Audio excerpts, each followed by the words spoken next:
Many have this wrong notion that the Kalashnikov platform is a cheaply made gun and most importantly a crudely made gun. Both are wrong. Today, I will say why the AK-47 or AKM or any other Kalashnikov pattern rifle is neither cheap to make nor a crude weapon. But before that, let me tell you why and from where this myth came from. That Kalashnikov, especially the AKMs and the AK-47s, are this cheap and crude gun because it's really a fascinating history. After the fall of the Soviet Union, a large number of AK pattern rifles flooded the US civilian market, as well as the war torn nations, especially in Africa, as well as in Europe during the Balkan wars period. These AKs were predominantly coming from old stockpiles and warehouses, which lay defunct and abandoned after the fall of USSR. These AKs in in a perfect world should have been destroyed, as there was no need for them, as the Cold War has ended, had ended. However, what really happened is that because everyone in Eastern Bloc back then were severely cash strapped, they decided to sell these AKs oftentimes at great discounts just to get rid of this inventory to many places, black markets, civilian markets, and they sold them in 90% or more so discount. This meant the entire world got absolutely flooded with AK pattern rifles and SKSs and Mosin Nagants, basically Warsaw Pact former com block weapons. And this resulted in AKs being sold at US civilian markets alongside its ammo in stupendously cheap prices. Now, people have a tendency to equate cheap things with crude things. Adding to that, the typical stereotype about communists producing inferior, cheap, crude products uh, resulted in AKs getting the moniker of this cheap, crudely made weapon. Now, the thing is, ironically, the, that was the philosophy behind AK when it first started out its journey. The Russians really weren't trying to make a weapon which would become an absolute living legend in human history. They just wanted a weapon that could replace their aging PPSH 41s and PPS 43 submachine guns. A lot of people don't know this, but the AK was supposed to be a submachine gun of the Red Army after 1945, because the Soviets were finding out that their typical submachine guns, the PPS 43 and others, chambered in 7.62 by 25 Tokarev or 30 cal as known in the Indian subcontinent, were not um, were not very capable, at least for their purposes. They wanted a gun that could handle the much better and much more powerful 7.62 by 39 M43 cartridge. And they found out that it was not possible for a simple submachine gun uh, with a simple blowback system to have that capability. So they decided to make new submachine gun. In this, 57 was chosen as the winner of this submachine gun trial competition. That competition took place in Cobra Research Bureau. And this is how AK was made. However, the funny thing is, as it was meant to be a submachine gun which would be carried only by the squad leaders of a Russian rifle section, it was supposed to be this cheap stamped sheet weapon. However, Russians soon found out with the first production runs of the AK, especially the Type 1 AK 47, that it was downright impossible to make the AK 47 in a cheap way. The Type 1 AK 47 was indeed a stamp sheet gun, but it has abysmal receiver failure rate. The guns that finalized got made were incredible guns. They are spectacularly made guns, but making them costed way much. They had a receiver breakage rate of some 40%, which is unthinkable. It was only because Soviet Union was a planned economy which didn't work like the American capitalist system, that they managed to still produce some 50,000 on such of them. But otherwise, if this was, say, a company like Ruger or even PSA, 40% receiver failure rate would have instantly cancelled that project. However, this was too much even for the Russians, so they decided to, quote unquote, cheapen the gun by increasing its cost. Now that sounds like an oxymoronic statement, but it's true. They found out that stamping the gun was so much costly that it would be better if they just made the damn thing with a milled receiver, a billet steel milled receiver.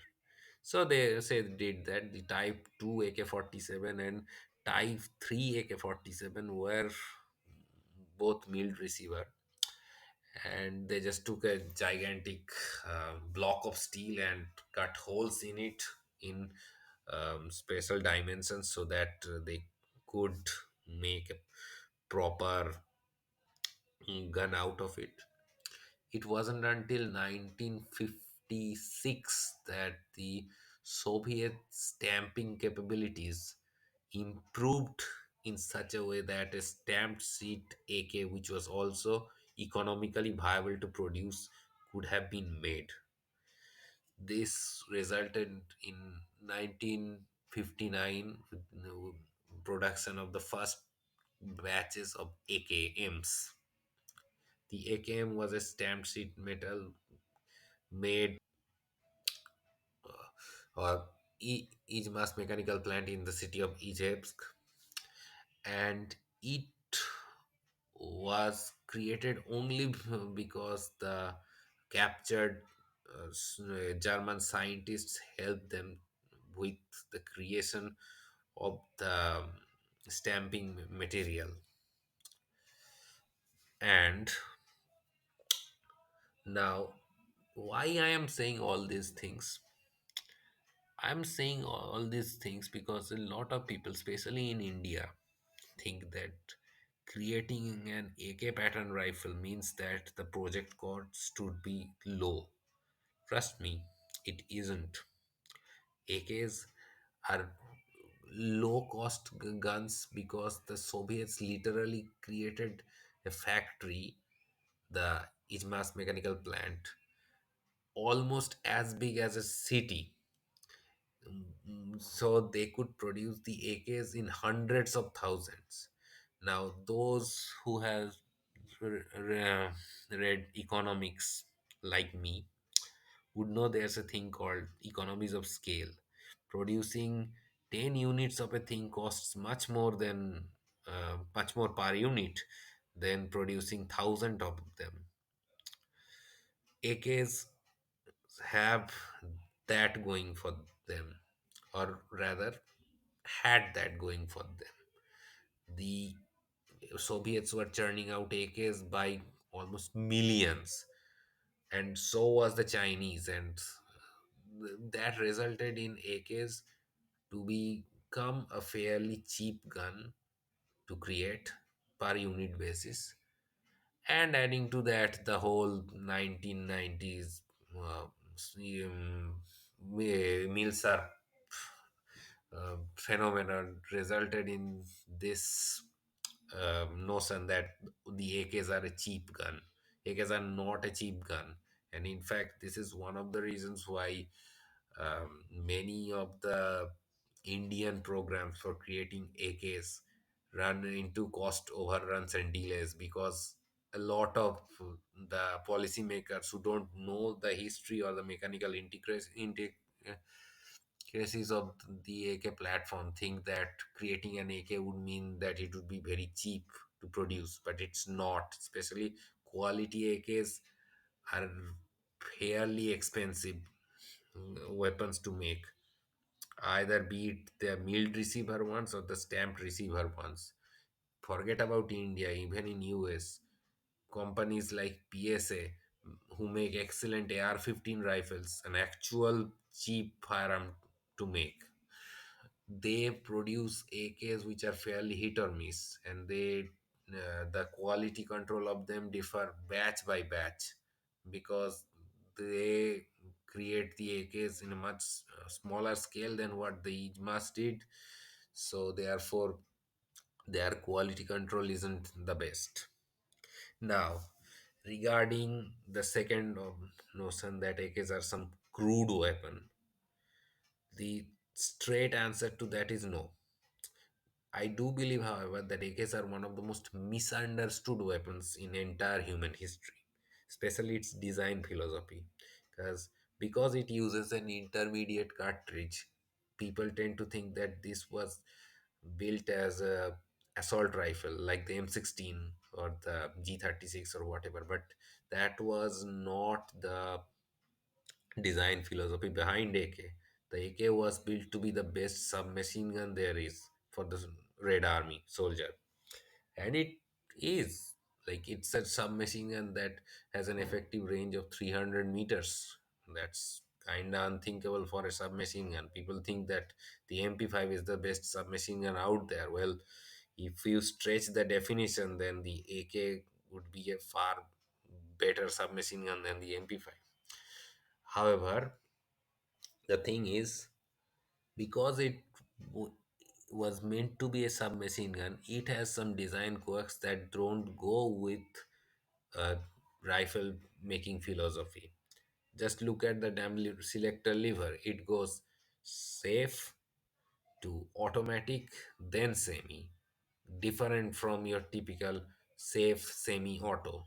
It goes same auto semi. Why? Because it was meant to be fired in short bursts at close range, like a submachine gun. So the first flick turns the rifle and turns the gun into automatic mode. And similarly, look at the AK disassembled. Where is the recoil spring? The recoil spring is behind the bolt carrier group, fixed with the rear trunnion. What this does is that it helps mitigating the heat. The recoil spring does not overheat as much as it would be in when keeping it in other places.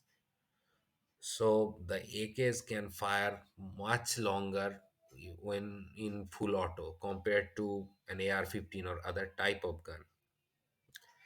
if the recoil spring was instead fixed in some other place. For example, the STG90 or the SIG 550 series, um, where the recoil spring is fitted in the near the gas block, AK would have been a much more accurate weapon, but it would have lost the rapid fire capability soon, because the spring would overheat faster and lose its tension. So many of the design traits of the proper AK platform really comes from the fact that it is a submachine and not a rifle. The AK's operating system, the long stroke gas piston, contrary to popular belief, is extremely good at producing accurate firearms. Think of the Robinson Arms X CM, or obviously the SIG 550 series. These are great accurate weapons. The only downside of them being a bit heavier than a short stroke piston system gun, but they are excellent accurate weapons. That's simply not what Mikhail Kalashnikov or the Soviet Union was going for while looking at the AK. They just wanted a submachine gun. Otherwise, many of so-called things like the loose tolerances, those are purposely made. The Soviet Union was fast, extremely massive. Like, people don't have any idea just how big Soviet Union was. It's bigger than Pluto. I think Russia is bigger than Pluto, but nonetheless, Soviet Union was huge. And what that meant is that it had severely different biomes. It had deserts, it had absolutely bloody Vostok, it it had deserts of Kazakhstan and such. And the AK was supposed to work in every plausible scenario, and it had to work better than the SKS or the what the PKM or any other belt fed gun, because you need, or the RPD, because that would be the squad leader's weapon. That has to work better. Otherwise, the squad leader would be dead, and your entire squad loses its temper. So those loose tolerances were there, so that if sand comes in, if snow comes in, they go out fast. They It can be fixed easily, because the Soviet logistics were not very good, especially in remote region. They relied mostly on rail transport. So the soldiers should have to be able to fix their own guns in any jugaad way they could get. The AK's firing pin can be fixed with a ballpoint pen, or the spring of a pen. That's not something what most modern guns can achieve. Again, different philosophy, and therefore misread correlations, that oh, the AK is not as accurate as an M16, even while they are in the same caliber. Of course it isn't. It's never meant to be. AK based rifles like the SIG 550 would often wipe the floor with your standard Colt M4 in the accuracy department. But the AK, the proper AK, I'm not even saying Valmet or Galil, they were never meant to be this accurate, top of the line, sub MOA rifle. So why even ask that from them? It was meant to be this SMG, and it more than excelled at it. It was so better than the the SKS, that Russians soon just said that, yeah, they don't need the damn SKS. Just give everyone the AK, and the that resulted in the creation of AKM at the end. So there's that. Thank you. Have a nice day.